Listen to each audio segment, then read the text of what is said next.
Hey YouTube, CountryBoyPrepper here. Today I'm just out here casting some lead ingots, melting down some range scrap lead. Got my pot going, got some range scrap over here. I think I've got about 110 pounds to melt down today, and I'm right in the middle of it right now. But anyway, I just wanted to do a little update, show you all what I'm doing, and also I wanted to mention a few things. In some of my previous videos that I've done about lead casting, I've said and done some things that were in error, and I just want to encourage y'all to don't take my word for it. I've learned a ton since then. I was a complete novice when I made most of those videos, and you know, some of the things I said were not quite correct. Like, I totally missed it on the whole flexing issue. That's everything I said about flexing is completely wrong. A lot of what I said about water getting in your molten lead is wrong. It's not necessarily accurate. There are some things to be careful of and watch out for, but it's not nearly what I made it out to be, I've learned. And just a lot of little things like that.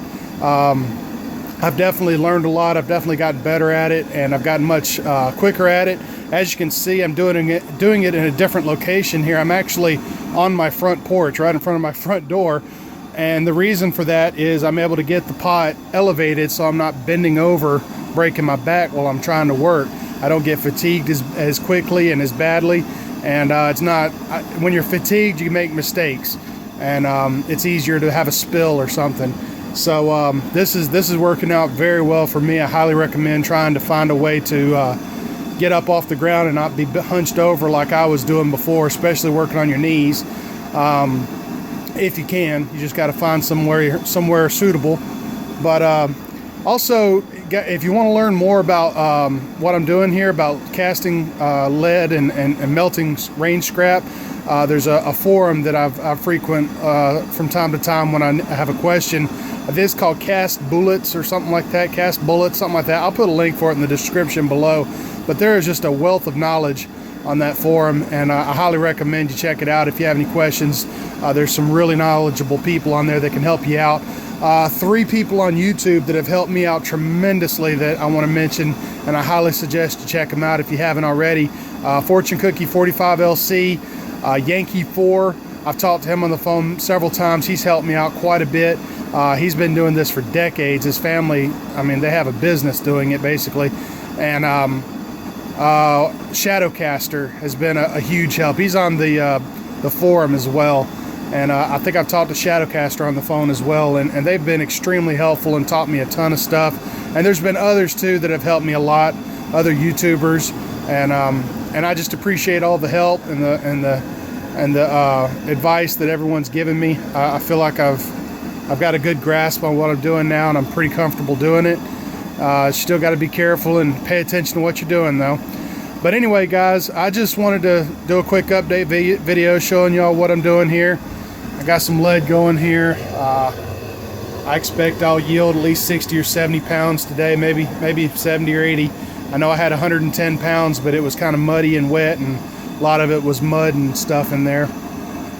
Another thing I've been doing is I've been going to the range to pick up my lead right after heavy rains, and I've had much greater success doing it that way because the water washes away a lot of the dirt and just makes it where you can see the lead and get to it much easier, and you can just pick it up a lot quicker that way. I've completely abandoned the sifting method. I think the people who are sifting at shooting ranges, I think, one, they're either working in a sandier environment where there's not hard packed clay ground, and 2, I think a lot of them have stands where they basically suspend the sifter, so all they have to do is shake it. They're not holding the sifter in their hand so much, and I think that's one thing I'm not doing that they're doing. Also, it just depends on the ground you're trying to sift out of. For my particular situation in the range that I like to collect scrap lead from, it just makes sense just to pick it up off the ground, and I've tried several different ways to do it. But anyway, guys, hope y'all are all doing well. Hope y'all had a great 4th, and just wanted to share this with you real quick. If you haven't seen some of my lead casting videos, range scrap lead casting, you have no idea what this is all about, I've got them all in a playlist. I'll put that playlist in a link below. The playlist will be linked also in the tag in the top left corner, or top right corner, I think. So check those out if you haven't already. And I appreciate you guys watching. Y'all have a great day.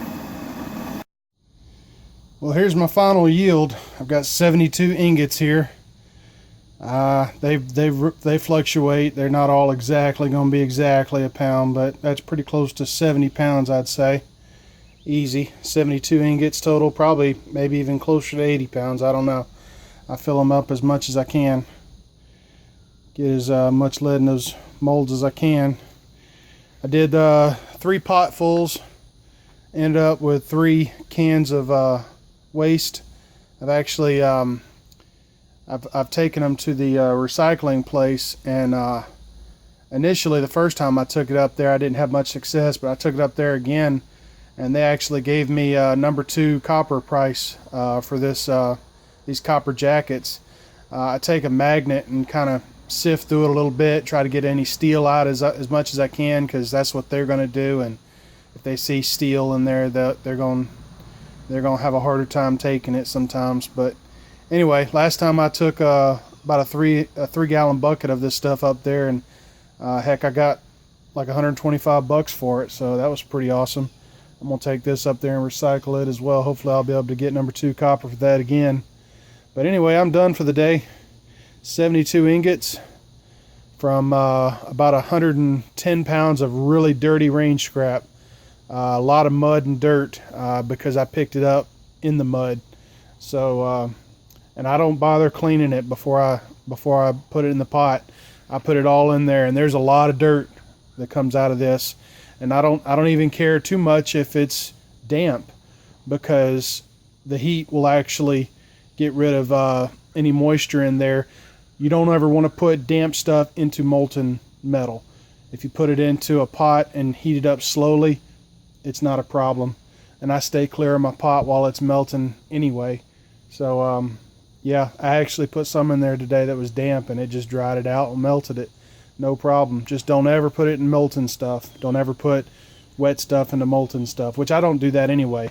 If I, in between batches, what I do is I'll actually turn my burner off, let the little bit in the bottom solidify, and then I'll dump in my next batch. I don't like pouring stuff into molten metal. It's too messy, too risky, makes too much of a splash. I don't do it. I don't know if there's a safe way to do it or not, but I don't do it. Anyway, that's how I've done it. Just turn my burner off, let the bottom solidify. It stays real hot, and it doesn't take much to get it back melted again. And then at the end of the day, you know, that last little 3/4 of an inch or whatever in there, just leave it in there for the next time. It'll actually make your startup a lot quicker, because you'll have already some molten lead in the bottom to get you started. I don't worry about scraping out that last little bit. It's not a problem. Just leave it in there and pick it back up the next time. So anyway, I'm done. I'm gonna get this stuff all put away and go get some more. Hope you'll have a good day.